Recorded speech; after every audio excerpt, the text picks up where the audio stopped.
Welcome to Two Queens and a Joker, My Narcissist Ex and Me. I am Brenda. I'm Sara. Today, joining us on our podcast is Kisha Reynolds, who is a hypnotist, and she's here to talk to us a bit about how she treats trauma and probably other things as well as trauma. And Kisha, I'm going to just turn it over to you to tell us a little bit more about yourself and what you do. Sure. Hi, everyone. I'm Kisha Reynolds, and I'm a certified clinical hypnotherapist. And in addition to that, I'm also certified as a narcissistic abuse for survivors, as well as certified in trauma recovery, grief recovery, as well as PTSD and anxiety to help with those items because hypnotherapy is used for a magnitude of different things. We happen to be talking about how to be able to help one who has been through narcissistic abuse, but there are other avenues that you can take with hypnotherapy. It really is a great holistic tool to be able to use to help others. Yeah. That's fantastic. Everything that you just mentioned, though, is also symptoms of trauma. Oh, absolutely. Trauma is huge. So it covers a lot. I like to say within trauma, you have, subdivisions of trauma. Okay. It's like trauma is the community, and then you have townships within that community that bounce off of trauma. Okay. So, one, if you are talking about someone that has gone through a survivor of narcissistic abuse, it depends on, I guess, the type of narcissistic abuse. But one of the common ones is always gaslighting. We Yeah. see that all the time. In fact, the majority of the people that I see, the clients that I see, when they come in, they all majorly come in for a relationship dealing with a toxic ex or having to work with someone who is toxic and what that plays out like, in the workplace. And also even sometimes having siblings, okay, who are toxic and have higher because narcissism is a spectrum. So those that are higher, kind of on that higher end of the spectrum. Some of them can be family members. A lot of it is helping people in terms of where they fall in the family, especially if you're dealing with someone who is a sibling of someone who might present as the golden child, where everything was really around that one particular person. Meanwhile, this other person who's invisible, either the scapegoat or who's invisible, they're the ones who have to basically bail out a lot of times the family in and of itself. Is this is like a family system, a family of narcissists can do some serious damage on one individual. And typically that person typically will grow up to be either, having that, but also sometimes not having a voice because the one who is the grandiose and the loud one, they're always telling this other one who feels like they have less of power. So that Mm. one then typically grows up to kind of be that covert narcissist, okay, that presents that very depressive, but it's because they've been in a family system that are majority those grandiose narcissists. So they didn't really have a chance to speak. They were always silenced. Okay, so then they Yeah. end up, showing in terms of the covert or the vulnerable narcissism. But all of them always seem to intersect with the gaslighting. Every single last one, or different Yeah. forms of it, but gaslighting nonetheless. It's like the common thread that ties them all It's the together. common one. Not all of them are grandiose, but that fragile ego and the gaslighting. So the way I tend to help survivors, and it's funny because we actually talked about setting healthy boundaries before we started taping, but that is one of the things that I do with clients that come who need to really get back into themselves. Not only are you building their confidence back, but you are letting them know that it is okay to say the word no and not have to have anything else behind it but no. Yeah. And It's that a definitely complete sentence. it's a total, it's a fascinating word, isn't it? It It is is. really a total complete sense. You really don't have to add anything.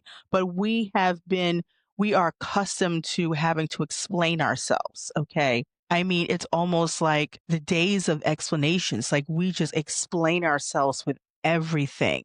And then in explaining, we then second guess ourselves.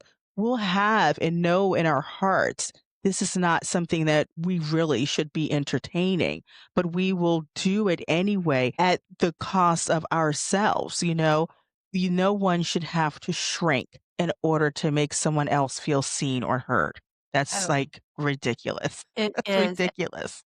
I want people to rewind that and listen to it Yes. over and over again. Yes, That is no so one true. should have to shrink to make someone else feel seen or heard. And Mhm. if you find yourself having to do that, then that's not your person, people. Yes. That's not your person. And I don't care if it is a parent doing it to a child, an older child as they grow up doing it to an elderly parent. I Mm. don't care if it's a spouse doing it, a husband doing it to their wife doing it to their husband. Even if it's a same sex relationship, it's wrong.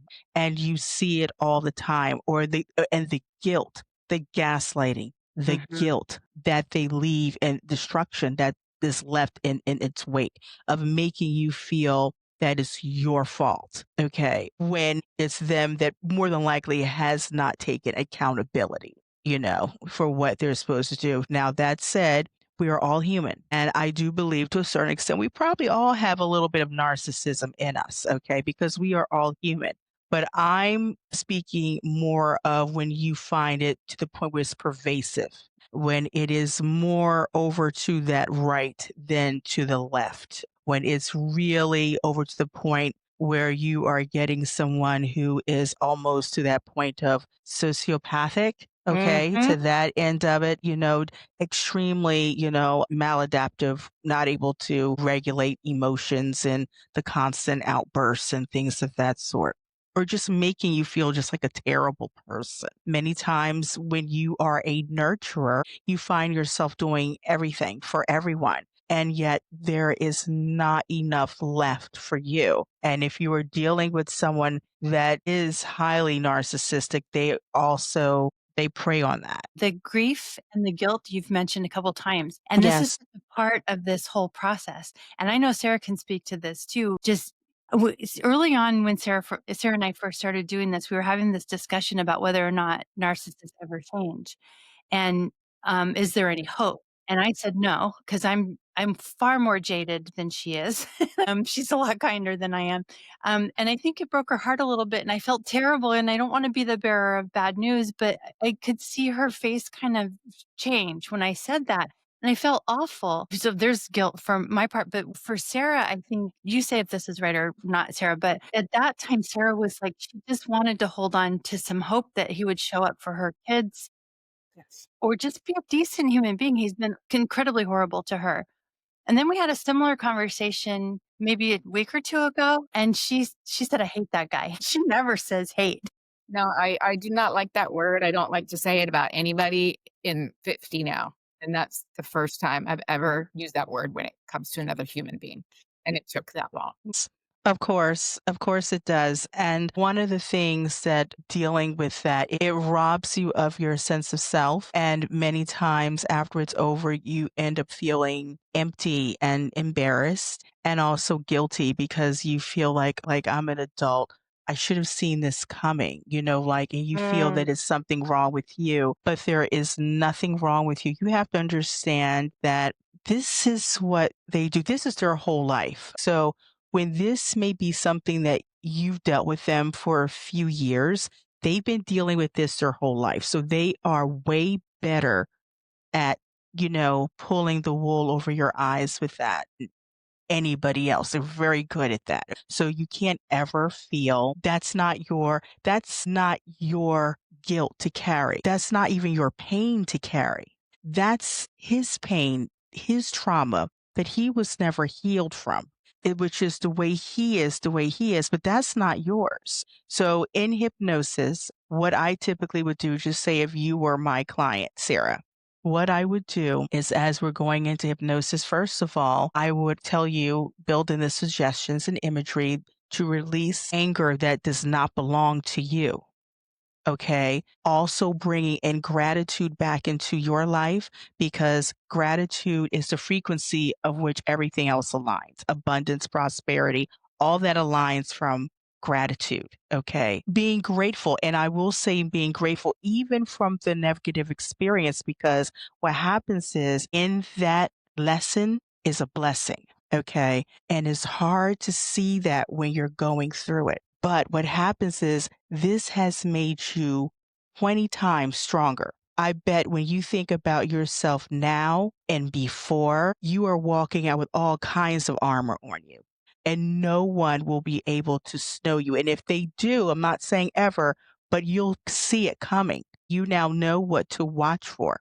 So in this lesson, there was a blessing in this. Always remember that. And that also helps in terms of moving past. I would work and allowing you to be able to see that. And it's one thing to hear it, but really get it in here. Really get that to you in here. Feel that in here. You can Okay. be told over and over and over again until it sinks into yourself. Exactly, exactly, exactly. Really, and then also too, building in to forgive yourself. Oh my goodness, forgiveness is key. You've got to forgive yourself. And that's the hardest thing for a lot of us is to forgive ourselves.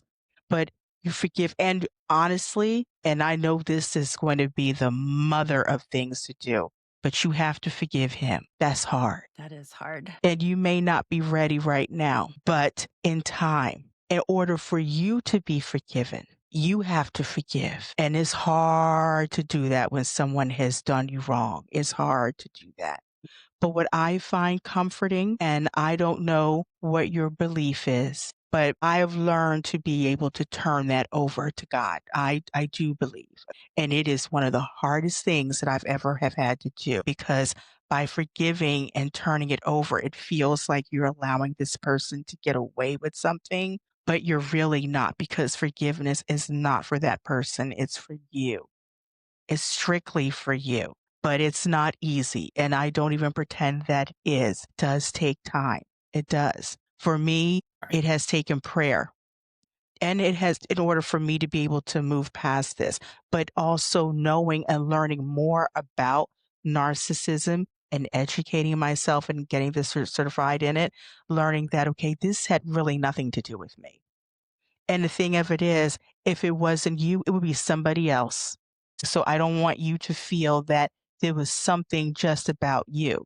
You go on being the person that you are. Don't change, because when you do, that means they win. Don't change your personality. Be mindful. Mindful is always key, but don't change who you are because of what they've done. And unfortunately, no, they won't get better, because this is why, because they are not going to want to take a hard look at themselves. When you go to therapy, and I don't know if any of you, either of you have been, but I have been. And in therapy, one of the things that you are required to do is to look at yourself. You are required, if you take it seriously and for it to work, you have to strip away all the pretenses and you have to really take a look at yourself. Yeah. That takes courage. That takes courage to admit that something is wrong, or, you know what? Yeah, I guess I could have handled that one better. Yeah. But if you are high trace of narcissism, that's not going to happen, because the minute that they may go, but they're not going to really complete the full on treatment plan, because they're going to they're going to blame someone else. And you can't get better if you are not looking and admitting, yourself, your own faults and where you came into play with that. And they're not going to do that. So more than likely, they're going to probably stop before they even get to the nitty gritty, because they're not going to want to really look at themselves, unfortunately. So you just said so many important things there. Well, again, like I said, it is not easy, and I'm not saying that this is going to happen overnight. It did not happen overnight for me, but I found that if I didn't, the rumination, I was constantly like ruminating and playing things over and over and over. And I realized that not letting it go was really damaging myself, especially when you think about that person has gone on. They're not, considering you or anything like that. They've gone on and you're still stuck with these ruminating thoughts of what this person did at the time. And it's even worse when you have to deal with them. See, I don't have children. So when I dealt with my situation, once it was gone, it was gone. But it's something different when you have a children and you have to co-parent with, excuse me, this asshole. Okay. Yes. So you have to like constantly, and it's like, I'm not going back and forth with you with this again. I'm not doing that. But they put you in a position where you have to go back and forth. So one of the things, advice that I would give clients when you are dealing with people like that, you have to come from a strategic standpoint. You can't think Yes. emotional. So one of the things that I build into my scripts when I'm working with someone is building in the ability to be able to think strategically, not emotionally. In fact, the more emotional you feel, the calmer you become. That's an anchor. That's called an anchor. So I would build something in like the more anxious you become, you may just say, for example, pull your forefinger and your thumb together 3 times, and that will then allow you to come back to calm every time you are anxious. And that's called building in an anchor. You build in an anchor, that person repeats that. Because what happens is when I'm doing this is only during the induction. When I'm talking in the beginning to find out why the person, this client is there, I don't record that piece. I Mm. record the piece when I've already put together the script and I'm actually, putting the person into induction and they're going into the actual session, the hypnotic phase of it. And the goal is for them to have a fresh recording each time they see me. So you almost build up like a library. And then by the time a couple sessions before it's all over with, I then teach you how to do his self hypnosis. Then that way you know how to do this on your own. So my goal is, not to continue to, charge my clients, but it's for them to arm them to be able to protect themselves. Fantastic. Nice. And it's so important, to be able to do this, very important to be able to do this, and definitely building in terms of thinking from a strategic standpoint. So that means not even having conversations with him if you don't want to. You setting the tone. I answer yes, no. That is it. I'm not going to do a lot of verbiage with you because then that gets turned around. If we're talking about the kids, it is directly about the children. And that is it. We're not going into other avenues of, say, for example, Sarah, your own personal life. That's over. It's strictly for the children, and that's it. A and B. There's no C, there's no D. A and B, and that's where we stand. So again, that also gives them less chance of being able to rope-a-dope you into an argument or a disagreement by Yeah. sticking directly with the points. If you want, even have your points written out before you speak with them. This, and that. That's all. We're just discussing this. Or if you feel better, texting that, this and that. That's it. That's all I am asking you. We're not going into anything else and not answering anything else either. I'm here to discuss this and that, or the children. I'm not here to discuss anything else. All of that will have to be worked out with the attorneys or if, whatever, wherever you are in the process. Then that's when you leave that to them. But anything else, it's very matter of fact. And then that keeps you from having to deal with the rhetoric, the back and the forth of twisting things around. Yes. And when you begin to feel as though you might go there and have that disagreement with them, then just say, okay, well, we've discussed everything that we need to talk about for the day and don't have another word to say. We've already discussed that. We're not going to go into that again. But I love that. no way are you responsible for this person's inability to regulate their emotions and an inability to admit when they're wrong. That's not your responsibility to take that on. That's one of the hardest things that I find to learn because we've been taught, at least I've been taught in my relationship because we were together for over 20 years, that everything was my responsibility. How he thought, how he reacted, his emotions, his job. So trying to relearn that I'm responsible for myself. I'm responsible to teach my children how to do their emotions correctly, how to respond. That's my job. Right. But sticking to that is hard. It is very hard, but that is because he's been able to get in and manipulate. So what you have to do is rewire your brain, retrain your brain, and that's hard to do, especially after 20 years of this. I was completely done, and for me, it only been about 2 years. I can't imagine 20. I can't imagine, but I will tell you this, if you want help, I will definitely work with you and help you, Sarah, if that's something that you want. I will absolutely do that. That's lovely for you to offer, Sarah. I hope you will take Keisha up on this.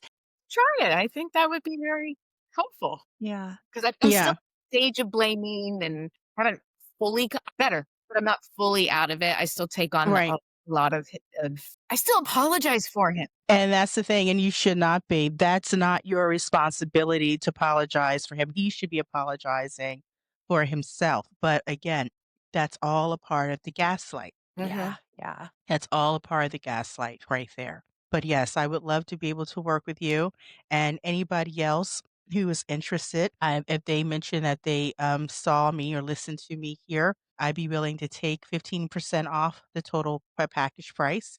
Oh, Yeah, and I can be reached. And I know you're probably going to go through this later, but my website is www.321deepsleep.com.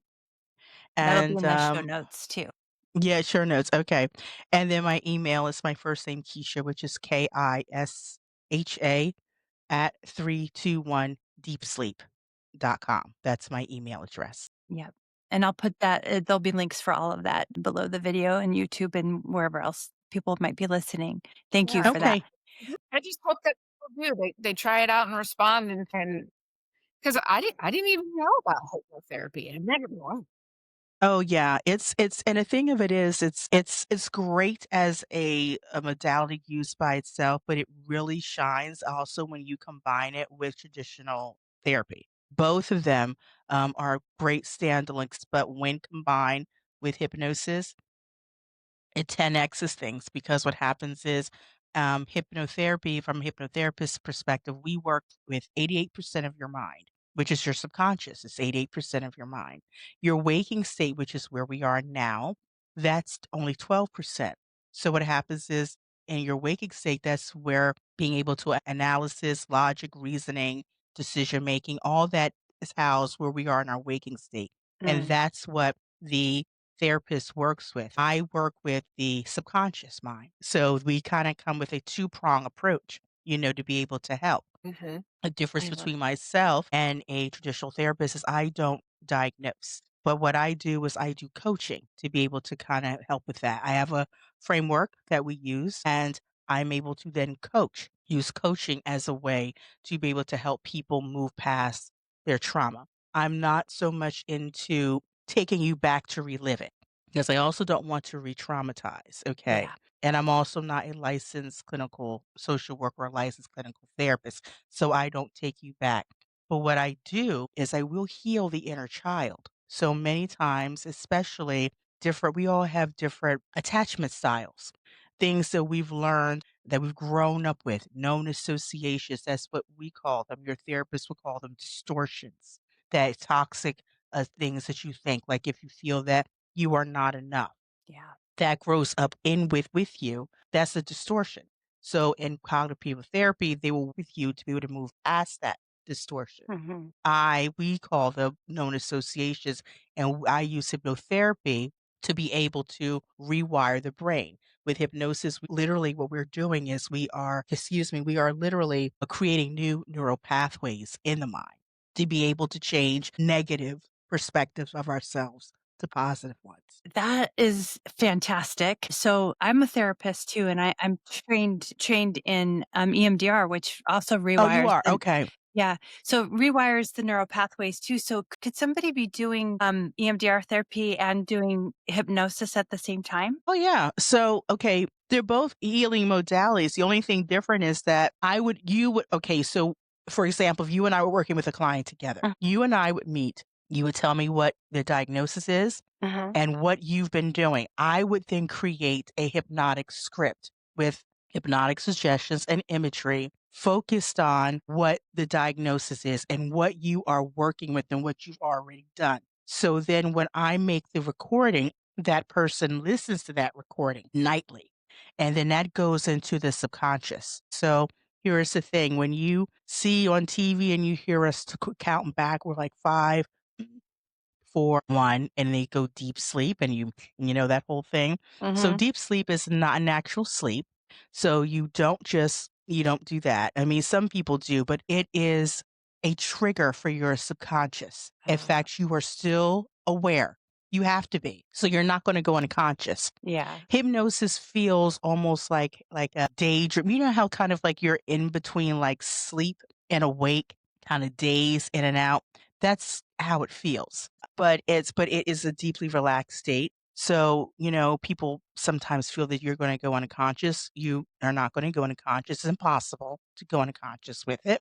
And to be honest with you, we have all been in and out of hypnosis. We all go out of it in and out of it every day. Just don't realize it. So, a couple of examples. Have you ever been driving from one destination to another and you maybe listening to music or deep in thought, but you end up at your second destination? You're not sure how you got there, but you have like muscle memory and you're there? That's hypnosis. That's a Interesting. form of it, okay? And, another, example is if you're watching television, and have you ever been very engrossed with what you're watching, and then say someone may come in and call your name, and you may not hear them right away, and they kinda startle you, but they've been there for, like, 2 minutes already calling your name? That's hypnosis. The only difference between that and what I'm doing is my voice is the narrowed state of focus in that setup versus when you're watching television, it's the TV that's the narrowed state of focus. If you're in a car, it's the song, whatever you're deep in thought with, that's the narrowed state of focus. So that's really the only difference, you know, with it. So when I explain it like that, you know, it kind of takes the fear out of it because it's Yeah. nothing to really be afraid of. It's quite relaxing. I typically tell people that make sure that afterwards they're able to possibly even take a nap because Mm, you are a little groggy when you come out of it. And I tell people don't drive like while listening to the recording that I make them because it is made to really, really relax you. So don't drive, you know, during while you're listening to it or shortly after listening to it. Give yourself a few minutes, about maybe 15 or so minutes. Drink some water, come back into yourself, you know, before moving on with your day.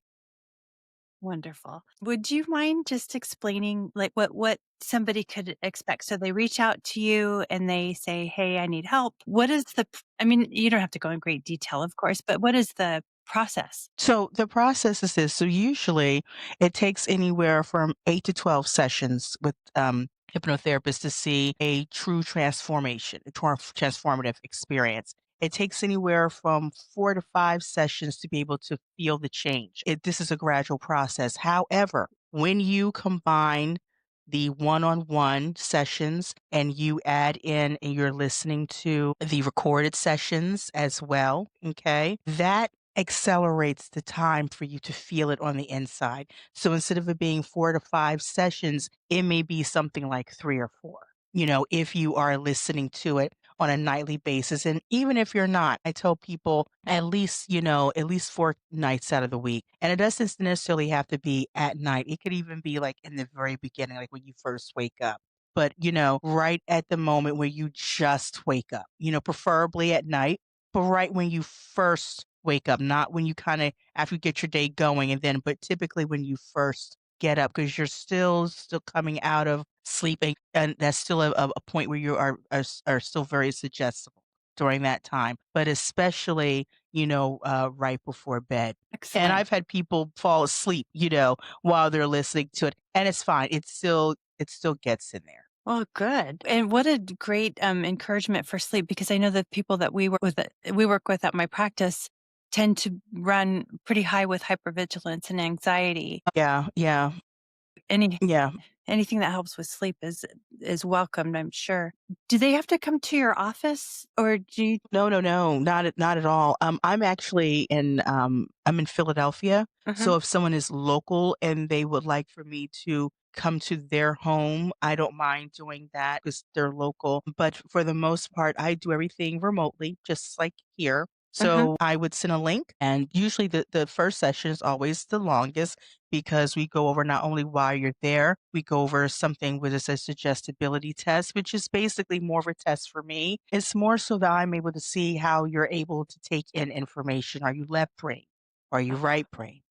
And then we do something called a suggestibility questionnaire, which is a questionnaire comprised of 36 questions. There are no right or wrong answers, but the way you answer them, you use nonverbal cues and commands to be able to answer the questions to this particular questionnaire. So if I say something you agree with, you just shake your head yes. If it's something that you don't agree with, you shake your head no. And if it's something that you need a little more clarification with, just don't shake your head yes or no. And that's my cue to ask you it again. But what it does is it tells me your your your personality. Some people are emos, which is short for emotional. Some people are phys, which is short for physicals. And it's not indicative to gender. So somebody who is a phys or short for a physical, phys, short for physical, is someone who maybe kind of wears their heart a little bit on their sleeve. Someone who is more of an extrovert probably is not going to be afraid to speak out or be the one to start the conversation. And then you have someone who might be more of an emotional or emo. And so emos are people who may be a little bit more reserved, okay, maybe a little bit more introverted, may not necessarily wear their heart on their sleeve, kind of like observe first, type of a personality. And then you have somnambulists. So someone who is somnambulistic, they are in between the 2, okay? They're 50% emotional, 50% physical. They're right in the middle, and usually they're the ones who are the easiest to be able to go into an induction, and usually when you see the stage hypnotist on stage during the entertainment, that's usually the personality that is there on the stage because they are easier to go into hypnosis. All personality types do, but they are right in between, so they are easier to kind of go into hypnosis. But also too, I just like to say, because I brought that up, there is a difference between myself and a stage hypnotist. So what I do with hypnotherapy, this is done in a therapeutic space. This is used clinically to be able to help with trauma, to help with anxiety, to help with sleep, as you put, to help move past different experiences that people have, phobias, or even in a workplace of just say there is an opportunity that you want to go for and allowing yourself to kind of get out of your way and put your best foot forward. So this is even good, you would just say for corporate wellness as well. But the difference is I was saying is this is therapeutic space where what you see on TV, that's done for entertainment. Yeah. People pay to go see that. So that is the difference. On top of that, when I'm working with some, I always have to make sure that I say this. I cannot create something that isn't already there. So Mm. what I mean by that is this. If you do not already have a background in medicine, I cannot make you a doctor. I can't. I Damn. just can't. I know, right? Like, I wish I could. I wish I could. I can't. So the foundation has to already be there. That what I can do is I can make it so that you recall and multitask better so that you're able to study and retain information. Mm. I'm able to do that, but I can't create what isn't already there. That makes sense. This is fantastic. So, what we're talking about today is around narcissistic abuse, but people can come to you for pretty Right. much a Yeah, variety. absolutely.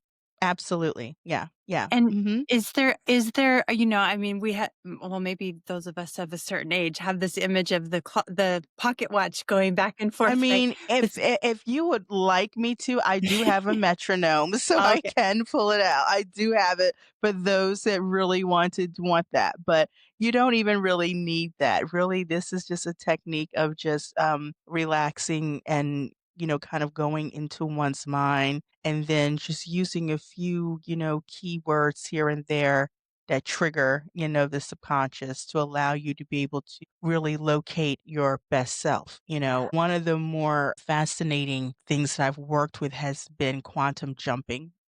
Oh. Okay. And I'm not sure if you're familiar with it, but basically, so it is kind of around the many worlds theory in a sense of there are alternate universes. In hypnosis, For example, I had a client who wanted to do better when it came to public speaking. And so I said, okay, if typically the way this works is whatever you are not doing in this reality, that you want to do, chances are in this other reality, you probably are doing that. Okay. You're just not doing it now.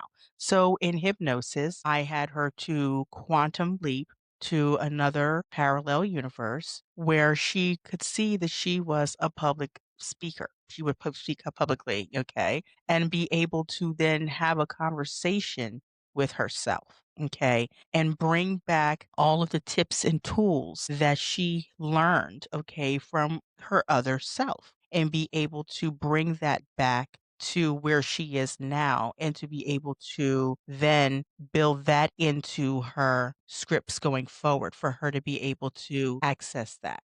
And it worked wonderfully. It was beautiful. It's a very beautiful experience, to see that happen. I mean, to really see yourself and then be able to get permission from yourself to bring this back so that you're able to succeed. And it was amazing. Like within 3 weeks, she was out of her shell. She sounded and looked more like a public speaker, how she has envisioned. And the anxiety, then we worked on the anxiety in terms with stage fright to lessen that with her. Mhm. But that was one of the things we did too was quantum jumping. Fascinating. Was we work on your anxiety. In fact, while we going into the induction, I am saying calming words to you about feeling safe, feeling secure. Okay. In fact, what I will do is have you to imagine place where you have always felt safe so that then you go to that place and then we will start from there. First, we relax you anyway from head to toe. But as we are relaxing you from head to toe, I do say things of feeling safe, feeling calm, and also building in there of having a choice. Many times when we feel we don't have a choice, especially after coming out of something as traumatizing as a relationship which was garnered with a lot of narcissism, you don't feel safe. So that's a big part of it. The anxiety, okay, because you feel that you constantly have to walk on eggshells. So how do you get relaxed if you constantly feel that way? Okay, by letting you know that you are safe and above all else you do have a choice. And so that you are able to choose this, that you are choosing to do this. One of the things that I tell clients was that this is a done with you process. Okay.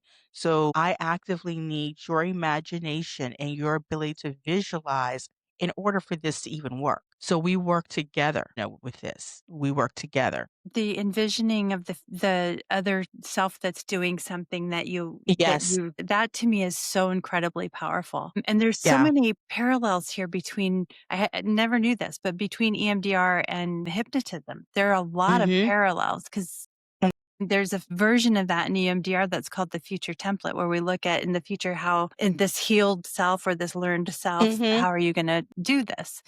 It's I love this. And actually, that reminds me of the grow model. Because when in coaching, we have a framework called the grow model.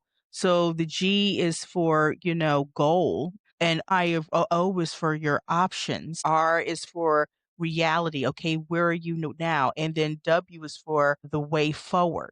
So how do you see yourself moving forward? What in the beginning, your goal, what would that look like? Okay, if you were to attain that goal, how would that make you feel? If you're Mhm. able to obtain that goal and really live your life out loud, what would that look for you? Okay, so then after we find that out, then we go to your options. So what are some options of being able to do that? For someone who is a survivor of narcissistic abuse, one of the options is being able to say no and not feel guilty about it. Mm. Another option would be, you know what? I don't want to feel guilt. I don't want to feel bad about because I want to take back, my power. I don't want to feel bad about that. So, okay, those are some options. So now let's take a look at that from a reality standpoint. Realistically, what do we do? Realistically, Why don't we just start with something little? No one's saying that you have to change anything overnight. Let's start with something small. So that small thing could be I've told the family that, you know what, at 8 o'clock, I want to watch Survivor. Not saying you do or don't, but I'm just saying, like, I want to watch Survivor. And guess what? At 8 o'clock, I'm watching Survivor. I'm watching Survivor. I'm so sorry, but I'm watching Survivor. Like, and being but that's about setting a boundary, and if Mhm. you notice, that's not something that is really, really big. It is big. It's big to you, but it's huge. But even something small like that, okay, when I mean big, I mean it's something that you're saying, "Okay, I'm not going to." I know, here's another one. "I'm not cooking macaroni and cheese tonight." You know why? Because I cooked it last night, okay? And you were supposed to eat it then, and you didn't. But again, it's having that boundary, something that sounds small, but really, really that builds up your inner strength. It builds up, brings back your sense of agency, your sense of self. Okay. Definitely. Yeah. You know, it brings to mind, Maslow's hierarchy of needs of what we really need. Yes. We need autonomy. We need that sense of agency, that sense of self. We need that before we can even get to, self-actualization or transcendence, which is at the top now. Yeah. Yeah. I bet you that all of our listeners who are survivors of narcissistic abuse resonated really loudly when you said, live your life out loud. And even having Yes. the boundaries of I'm watching Survivor at 8 o'clock. That is a Yep. boundary. Yep. And I'm With not, and I'm going to do that. Like, no Yeah, matter what, like, I'm going to do that. I'm not feeding the dog. right. You're doing what you I'm wanna not do. do I'm gonna do what I'm gonna do at that moment. Or, okay, at 9 o'clock, I'm gonna make sure that I want my bath time with my candles, and I want my glass of wine, and I just wanna have, even if I just have my tablet up on the side where I can just watch whatever I want, that's my time. And Mhm. at 9 o'clock, not a minute past 9:01, I am doing that, and nothing is going to stop, and nothing's Love gonna it. stand in the way of that. Yeah. That's And that's something to do for yourself. yeah, I was We just just gonna say that. feel okay with that. Hmm? We need to start feeling okay with that. Yes. That it's okay Yes, for us to do that, to do that. condition not to do that. Our time Right. really not our time, you know what I mean? Mhm, mhm, mhm. Taking those little steps that you're just talking about is showing, "Yes, you can. This is your time. I'm You Mhm. taking can. it slow, and I'm gonna get it, and I'm not gonna be sorry about it." Right, exactly. So in hypnosis, we're able to work with you with rewiring that in terms of knowing that you just do deserve that. And I think, especially when you are a caregiver and you have a family, it is instinctual to just give, give, give. But what happens when you are depleted? Who's filling you up? Where are you getting yours? And more times than not, you don't have anyone to fill you up when you are in a situation where it's a toxic relationship. So you have to find other ways of being able to do that. Look at the session, be it a traditional therapy session or a hypnotherapy session. Look at that as self care. Look at that as on the same level as it would be if you took time to go get your hair done or took time to go get your mani and your pedi done. This is for you. Look at it as that time for you and literally luxuriate in that. Talk about whatever you want to talk about. Luxuriate in that. Seriously. Mhm. Own yourself, do whatever you want because it is your time. It's your time. Yeah. Same with the bath. Even the bath is self-care in your time, right? Yes, yes, it's your time. It's your time. And take that time and don't feel bad about taking that time. Yeah. Yes, and pour into yourself. It is definitely okay to pour into yourself. If you don't, you won't have anything left to give anyone else. You must take care of yourself. Yeah, Or you're pouring in. running on fumes. Right. Yeah, it's essential. Yeah, it's important. And especially as women, especially as women. Yes. It's ingrained Yeah, in to take care of it is innate. us before us, everybody. It's it's innate. It's innate, okay, to think of ourselves last, or if Mhm. at or at all. So take that time. Yeah, it's so important. You're right, you cannot pour from an empty cup, as they say, right? So Mm, you've got to do what you can do for yourself. Absolutely. So, Keisha, if people, I'm going to leave all of the communication portals, I guess, for everyone to reach out to you, but it's www.321deepsleep.com is your Yes. Mhm. website. And then Mhm. your email is Keisha at 321deepsleep.com. And can folks they can't use insurance for this, can they?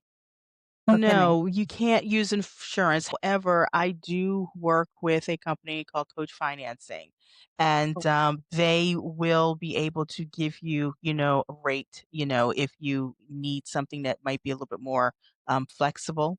I also have, memberships, which may be a little bit less expensive, okay. memberships as well, but would definitely be able to kind of talk in terms of what that looks like, in terms of and when it comes to hypnotherapy. And then we have another one where hypno coaching, where that's if you wanted to do hypnotherapy, but bring in the coaching along with it. That's so something a little bit different because not everybody wants the coaching. Some people just want hypnotherapy. And then sometimes other people may want to bridge to both, bridge the two.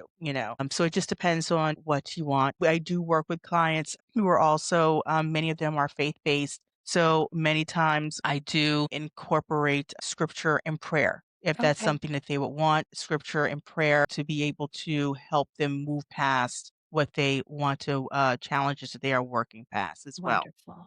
Okay. That's fantastic too. Okay. And that this means you can treat people wherever anyone is listening from, you're Yeah. available. Oh, yeah. I can work, globally, as well, wherever, especially, I mean, technology is amazing. Yes. Yeah. We no longer have to be in person to do this. And it works marvelously well. It really does. I'm so happy to hear that. We have quite a few listeners in other countries. So I'm glad to hear that they can reach out to you and get this Absolutely. help too. I'm in love with the thought of doing this, and I hope people will reach out to you and start incorporating this into their healing process. It's so important. I hope so. I would love to be able to work with people. I also have a book coming out around the beginning, probably like within the first quarter of 2026. Mhm. It's called actually one of the things that I am certified and I work with are people with body focused repetitive behaviors. Mm, Okay, so they are very similar to different things you experience with OCD. In fact, typically I look at body focused repetitive behaviors as OCD's cousins. Yeah, because they are repetitive behaviors, but they're more sensory based, which is a little bit different than OCD, but they do have some similarities and then have some differences. But the book is called Beyond the Habit: Understanding the Development and Treatment of Body Focused Repetitive Behaviors. wonderful.